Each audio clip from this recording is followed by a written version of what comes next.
Hallo und herzlichen willkommen auf meinem Kanal bloomgerman.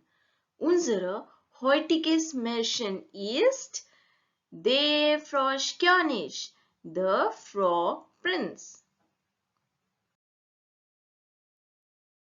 Vor langer Zeit lebte ein König, dessen jüngster Tochter wunderschön war.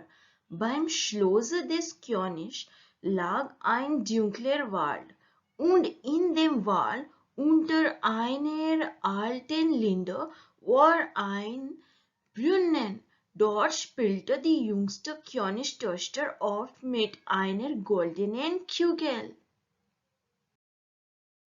Eines Tages fiel die Kugel des Königs Tochter in den Brunnen hinein, der so tief war, dass man keinen Grund sah. Als die Königstochter weinte und klagte, hörte sie plötzlich eine Stimme. Weinte nicht, ich will dir helfen. Sie sah aber keinen Menschen, sondern nur einen dicken, hässlichen Frosch.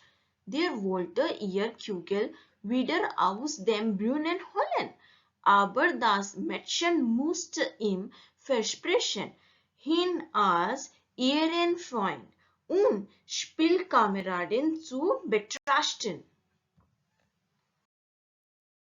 Er wollte mit ihr am Tisch sitzen, von ihrem Teller essen und in ihrem Bett schlafen. Sie versprach alles und ihre goldene Kugel wiederzubekommen, aber als sie ihr Spielzeug wieder hatte, lief sie fort und dachte nicht mehr an ihr Versprechen. Am anderen Tag, als der König mit seiner Familie beim Essen saß, kam der Frosch plitsch, platz die Treppe herauf, klopfte an die Tür und rief: Königstochter, Jüngste, mach mir auf! Das Mädchen wollte nicht öffnen. Als sie aber ihrem Vater erzählte, was sie dem Frosch versprochen hatte, sagte der König: Das Versprechen musst du halten. Gehe nur und mach ihm auf. Sie öffnete, und der Frosch hüpfte herein und aß zusammen mit der Königstochter von ihrem goldenen Teller. Dann war er müde und bat sie: Nun bringe mich in dein weißes Bettchen, damit ich dort schlafen kann. Sie weinte und fürchtete sich vor dem kalten Frosch, aber ihr Vater wurde zornig und sagte: Der Frosch hat dir in der Not geholfen, darum darfst du ihn jetzt nicht verachten. Sie fasste ihn mit 2 Fingern und setzte ihn im Schlafzimmer in eine Ecke, aber er war nicht zufrieden, sondern wollte im Bett liegen. Da packte sie ihn von Zorn und warf ihn an die Wand, aber plötzlich war da kein Frosch mehr, sondern ein Königssohn mit schönen, freundlichen Augen.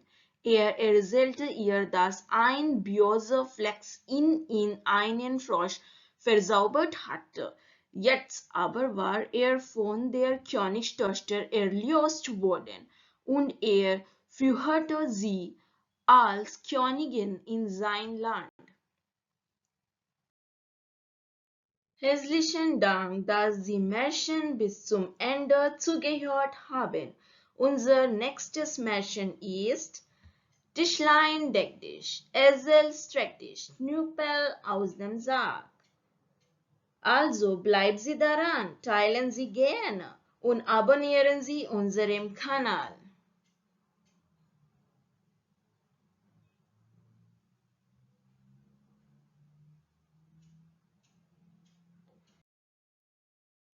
Bis bald!